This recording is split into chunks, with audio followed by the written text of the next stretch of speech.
Damos comienzo a un nuevo programa, Servidores de Dios. Quien te habla es Manuel Cornejo. Estaré compartiendo la palabra de Dios y lo haré de una manera expositiva, versículo a versículo. Y en esta ocasión será en la Epístola de Santiago, capítulo 2 y versículo 12, donde dice: Así hablad y así hacer, como los que habéis de ser juzgados por la ley de la libertad.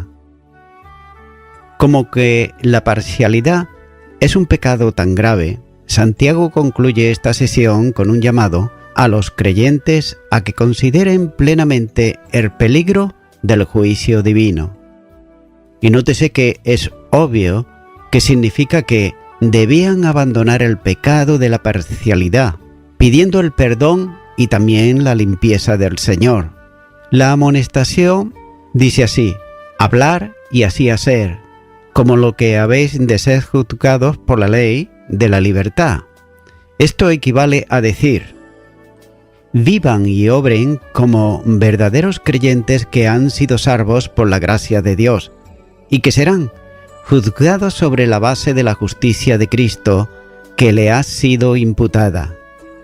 Por tanto, esta justicia libra al creyente de la ley de la esclavitud y lo juzga según la redentora ley de la libertad.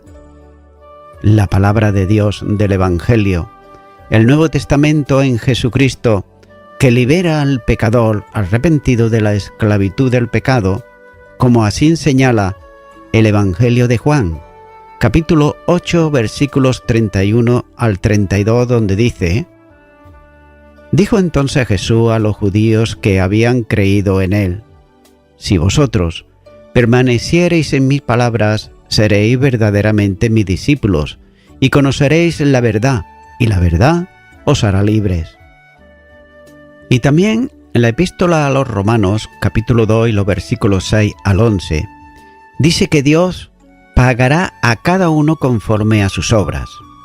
Vida eterna a los que, perseverando en bien hacen, buscan gloria y honra e inmortalidad, pero ira y enojo a los que son contenciosos y no obedecen a la verdad, sino que obedecen a la injusticia, tribulación y angustia, sobre todo ser humano que hace lo malo, el judío primeramente, y también el griego, pero gloria y honra y paz a todo el que hace lo bueno, al judío primeramente, y también al griego, porque no hay acepción de personas para con Dios. Así pues, uno de los temas principales de Santiago es que la verdadera fe de una persona se manifestará en sus obras y por medio de ellas. Nótese lo que dice Santiago capítulo 2 y los versículos 26. Porque como el cuerpo sin espíritu está muerto, así también la fe sin obras está muerta. Por tanto, si Dios mira nuestra vida y ve que hemos pasado por pruebas y tentaciones de una forma piadosa, que recibimos y obedecimos su palabra y que no hemos vivido con favoritismos, esto será prueba de nuestra salvación.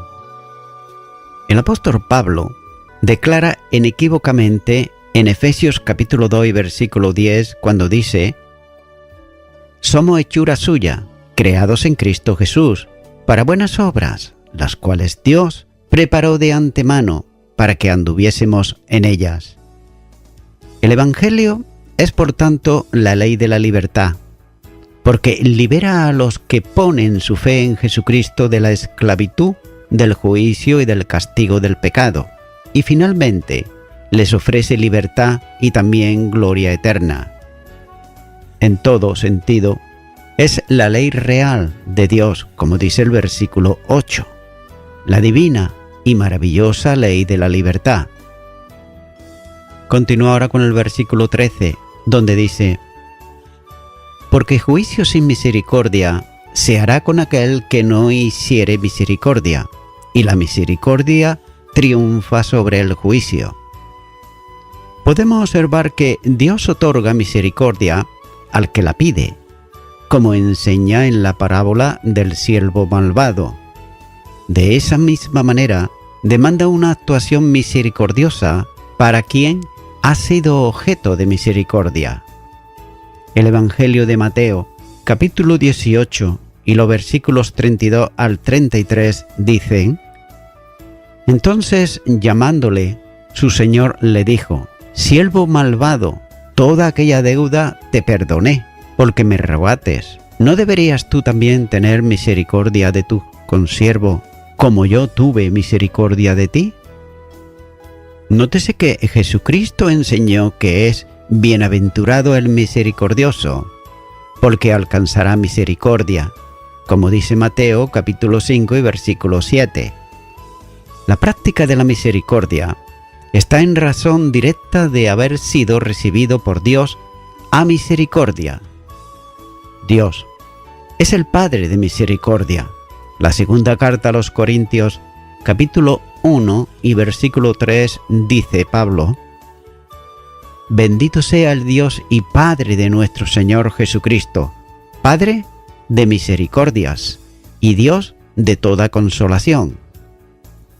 En muchos lugares del Evangelio se dice que Jesús fue movido a misericordia, y esa es la exigencia natural que nos imputa de la conducta cristiana, como el mismo Señor enseñó cuando dice, por ejemplo, en el Evangelio de Lucas, capítulo 6, versículo 36, sed misericordiosos como vuestro Padre es misericordioso.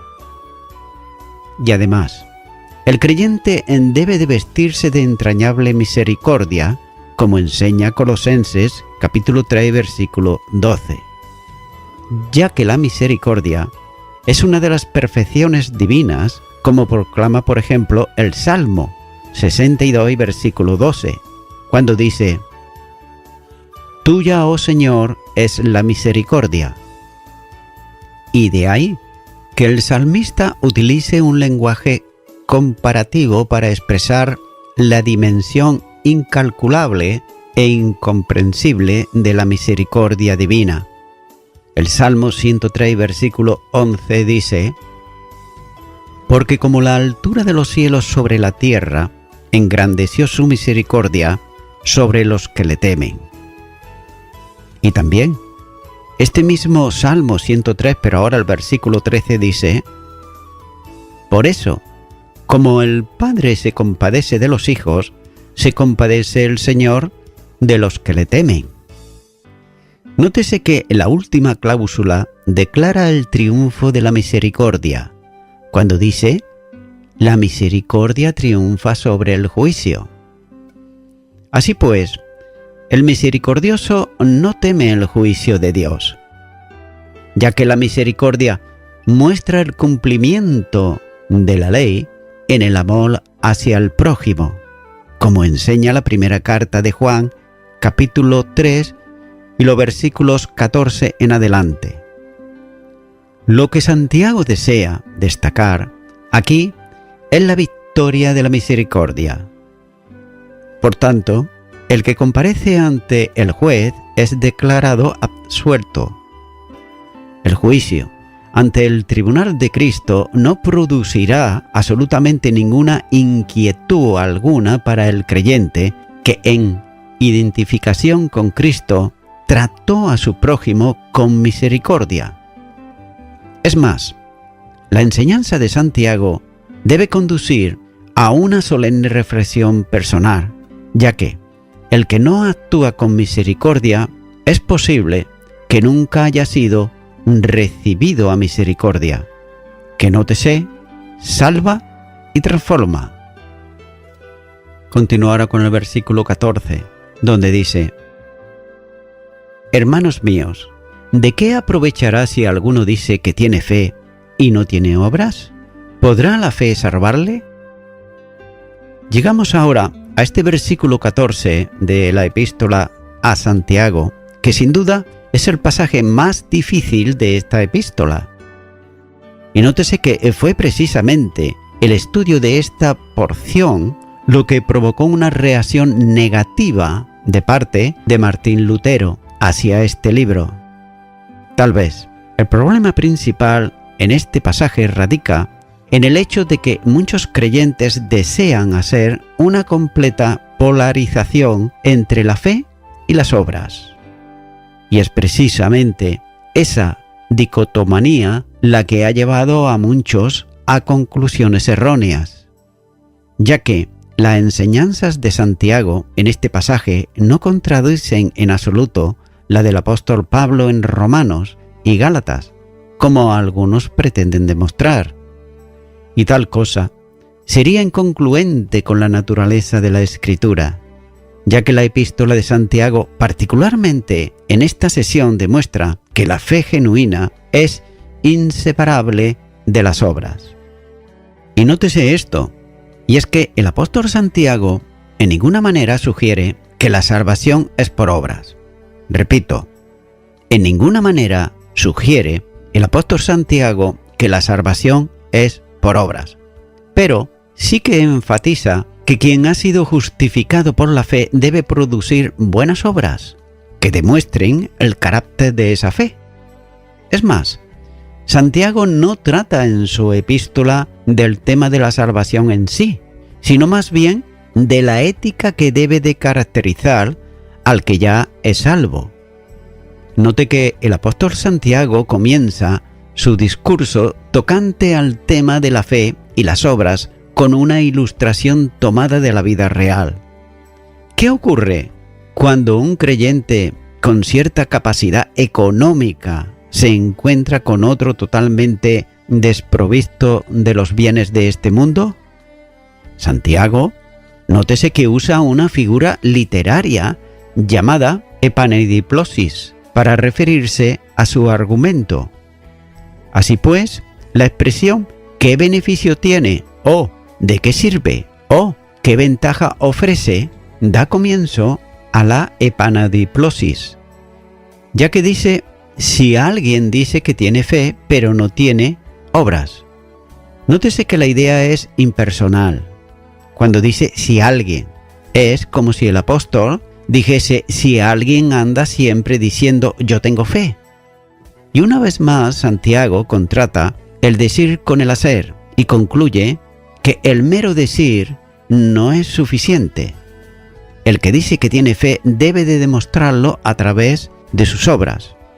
Se puede poner, por ejemplo, una persona que va a pedir un trabajo y puede decir que es esto o que es lo otro, o que sabe hacer aquello o que sabe hacer lo otro, pero deberá de demostrarlo, no solamente decirlo. Por tanto, la frase «pero no tiene obras» es la misma clase de condicional que la anterior. Y note que la acción verbal también es continuada cuando dice «persiste en no tener obras», ya que la cláusula completa es muy enfática en el original y podría expresarse, por ejemplo, así. Si alguno fe dice tener, pero obras no tiene, o si alguien pregona que tiene fe, pero nunca la evidencia por las obras, así pues, Santiago rechaza la fe teórica por considerarla vacía y sin frutos. Y nótese que el Señor nunca nos ha llamado a una fe teórica o contemplativa solamente, sino a una fe activa. De modo que la respuesta a la pregunta, cuando dice ¿de qué sirve? O ¿de qué aprovechará? Es simplemente para nada. La siguiente pregunta que hace Santiago es ¿podría esa fe salvarle? Nótese que esta es una pregunta retórica y por lo tanto exige una respuesta negativa.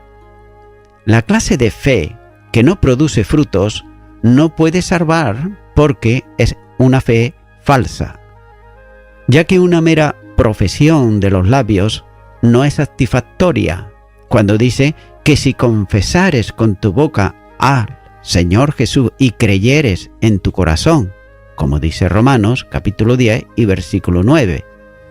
Así pues, Dios exige una fe genuina que emane de un corazón arrepentido. La expresión que dice aquí Santiago, salvarle, se proyecta hacia el futuro. En resumen, Santiago está preguntando la posibilidad de un caso en que alguien pregona que tiene fe, pero no da evidencias de que en la realidad la tenga, ya que la fe viva se evidencia por medio de las obras, y en el mencionado caso de las obras están aquí ausentes. El apóstol entonces formula la siguiente pregunta, y es que esa fe no puede salvar, ¿verdad que no? Debe de observarse que en ningún sentido sugiere Santiago que alguien podría ser salvo por obras, sino que por el contrario, el apóstol enfatiza la necesidad de exhibir la fe más auténtica y verdadera, y no una fe teórica. Continúa ahora con el versículo 15, donde dice: y si un hermano o una hermana está desnudo y tiene necesidad de mantenimiento de cada día, la tesis enunciada se prueba mediante una supuesta situación que bien pudiera haberse producido, ya que se trata de un hermano o una hermana, esto es, un cristiano o una cristiana, que forma parte de la iglesia y que se encuentra en extrema indigencia y también en suma necesidad. La expresión es muy fuerte cuando dice están desnudos, ya que es una forma hiperbólica para enfatizar la situación. No es que estuviesen sin ninguna ropa, sino con vestidos rotos o quizás, probablemente, vestidos no adecuados para el tiempo en el cual estaban. En alguna medida, está refiriéndose a una situación semejante a la del pobre que había entrado en la iglesia descrito anteriormente en el versículo 2. Además de miserablemente vestido, también dice que están faltos de mantenimiento, ya que no solo están escasos de ropa, sino de lo necesario para la subsistencia diaria. Es decir, no tienen ni lo suficiente para el alimento de cada día. Está refiriéndose a una pobreza que cae dentro de la indigencia. Quien está en esta situación es un hermano o una hermana, miembros de la familia de la fe, como dice Gálatas capítulo 6 y versículo 10. Continúa ahora con el versículo 16, donde dice: y alguno de vosotros le dice, id en paz, calentaos y saciaos, pero no le dais las cosas que son necesarias para el cuerpo, ¿de qué aprovechará? Es posible que estuviese pensando en una reunión de creyentes en la que, junto con el rico, que fue recibido con honra, como el pobre que fue menospreciado, de los versículos 2 y 3, hubiese también entre ellos otros hermanos o hermanas que estuviesen padeciendo necesidad. La necesidad, nótese que era visible, tal vez no en el hambre, pero sí en el vestido. Y en ese cuadro que describe Santiago, usando para ello una expresión condicional como una posibilidad, supone una respuesta de alguno de los creyentes presentes o, por lo menos, de algunos que se dicen ser creyentes. La respuesta está dirigida al hermano o a la hermana pobre que está en gran necesidad. El que responde de vosotros, es decir, de quién está entre los creyentes y se dice ser de ellos. Tal vez suponerse el saludo al terminar la reunión de los creyentes, cuando el hermano pobre va a salir a la calle con su carga y también con su necesidad. Y nótese que alguien puede despedirse de él con buenas palabras, que son realmente, considerando la situación del pobre, un desprecio para el que la recibe. La primera palabra que le dice es id en paz. Ese era el saludo protocolario habitual para despedir a una persona sobre todo entre los judíos, como señala el primer libro de Samuel, capítulo 1 y versículo 17. Pero, ¿cómo puede alguien ir en paz con hambre y con frío? Para poder sentir verdadera paz, deben estar satisfechas las necesidades elementales de la persona, de modo que quien decía al pobre vete en paz, debería asegurarse primero que tenía lo necesario.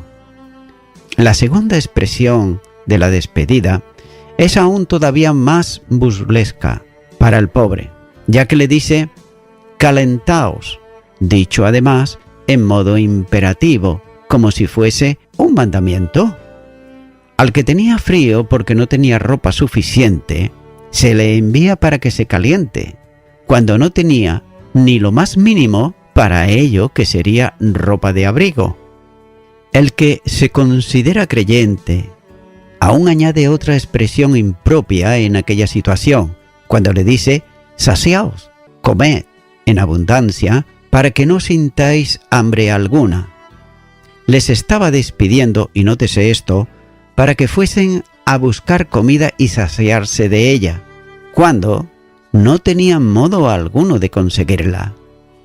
Es una actuación hipócrita de quien alardea de fe, pero está totalmente carente de obras, como si le dijese: anda, que te vaya bien, abrígate y come mucho. Y por otro lado, con toda claridad, dice Santiago: no le dais las cosas que son necesarias para el cuerpo. Nótese que buenas palabras no son suficientes para cubrir la necesidad. Podían solucionar la necesidad del afligido, pero no lo hacían. Tan solo tenían para ellos buenos deseos y bonitas palabras de amor, pero un amor hueco o vacío. La consecuencia es clara, como se establece mediante la interrogativa que exige una respuesta del lector, es ¿de qué aprovechará? No aprovecha al hermano necesitado porque no recibe lo que precisaba, pero tampoco aprovecha al que alardea de fe, pero no la confirma con obras de amor. El amor consiste en compartir con las necesidades del hermano y de la hermana, como enseña el apóstol Juan. En la primera carta de Juan, capítulo 3, versículo 17, dice: pero el que tiene bienes de este mundo y ve a su hermano tener necesidad y cierra contraer su corazón, ¿cómo mora el amor de Dios en él? De manera que la fe sin obras no es verdadera fe, como tampoco es caridad los buenos deseos. Las palabras llenas de buenas intenciones son mera hipocresía que hieren al que las recibe y le resultan incluso sarcásticas. Las prácticas religiosas, si no van acompañadas del amor hacia el prójimo, son reprobadas por Dios, como decía por medio del profeta Isaías, en Isaías, capítulo 58 y los versículos 6 al 7, donde dice: ¿no es más bien el ayuno que yo escogí, desatar las ligaduras de impiedad, soltar las cargas de opresión y dejar ir libres a los quebrantados y que rompáis todo yugo? ¿No es que partas tu pan con el hambriento y a los pobres errantes albergues en casa? Que cuando veas al desnudo lo cubras y no te escondas de tu hermano? Y también Juan el Bautista exhortaba a las multitudes que venían a él para ser bautizados en respuesta a la demanda de arrepentimiento, confrontándolas con obras de piedad hacia los necesitados, cuando dice en el Evangelio de Lucas, capítulo 3 y versículo 11: el que tiene 2 túnicas, dé al que no tiene, y el que tiene que comer, haga lo mismo. Así pues, la pregunta que formula Santiago ante una situación de fe carente de obra es: ¿de qué aprovecha? No admite otra respuesta que esta: absolutamente de nada. Continúa ahora con el versículo 17, donde dice: así también la fe, si no tiene obras, es muerta en sí misma. La fe de quienes no sienten afecto entrañable por las necesidades de los hermanos no es una fe viva, sino que está muerta en sí misma. Con la frase del versículo concluye la primera parte de este argumento. Y note esto, y es que la fe mental, es decir, del intelecto, es una fe vacía de contenido que se disfraza para que aparente una verdadera fe. Normalmente, quienes hablan mucho de fe son precisamente los que viven menos esa clase de fe que ellos anuncian. Santiago vuelve a enfatizar en un hecho concreto sobre la fe, cuando dice si no tiene obras. Se refiere aquí Santiago a una fe que no fructifica, por tanto, evidencia que no es más que una fe muerta. Las obras a que se refiere aquí Santiago no son, por supuesto, las obras legales, esto es, el cumplimiento de la ley ceremonial, sino las obras de amor que surgen por causa de la fe en Cristo Jesús. De manera que debe de tenerse muy en cuenta que la fe no es un asunto mental, sino un asunto vivencial. Por medio de ella, el hombre y la mujer entra en contacto con el Salvador y se produce el nuevo nacimiento espiritual que transforma al pecador en una nueva creación de Dios, orientándolo hacia Cristo y haciendo que Cristo se reproduzca en él por la acción del Espíritu Santo de Dios. Esa persona, en la vida de fe verdadera, practica el amor y lo manifiesta en las obras que Jesús hubiera hecho en cada ocasión. Y no cabe duda que el Señor no dejaría ir hambriento y sin ropa a nadie. De la misma manera, la fe dinámica real que vincula con Jesús impulsa al creyente a un comportamiento semejante al del Señor Jesucristo. Y voy concluyendo ya con esto.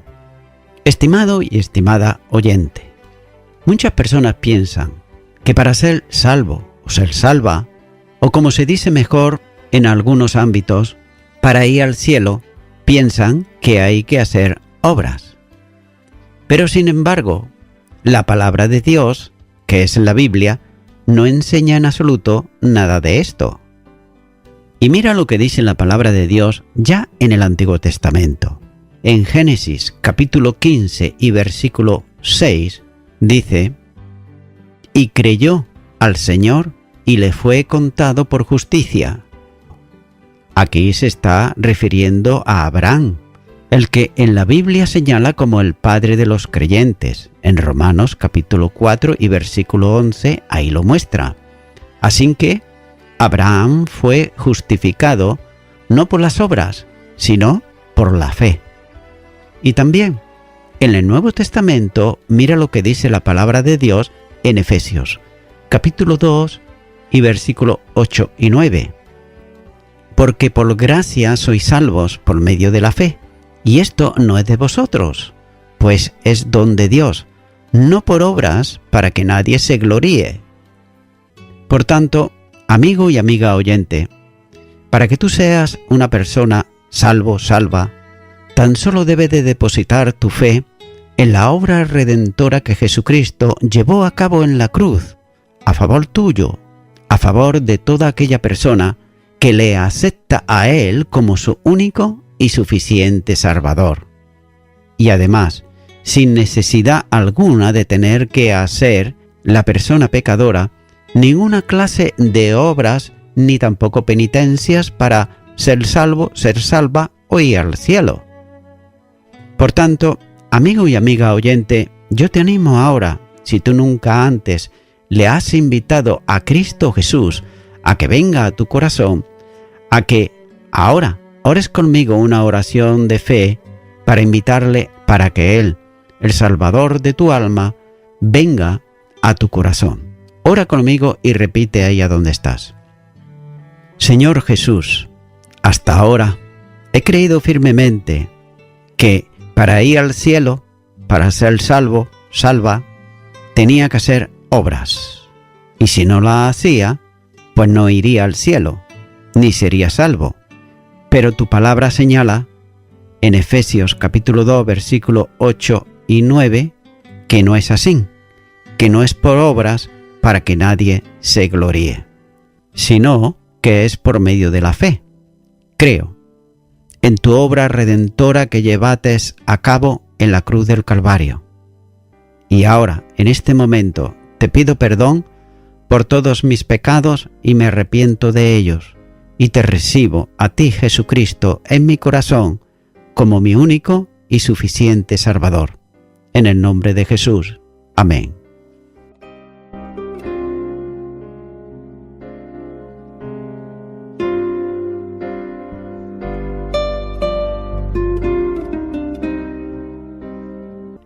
Amigo y amiga oyente, si tú has hecho esta oración de corazón, te recomiendo que comiences a orar a Dios, en primer lugar, en el nombre del Señor Jesucristo.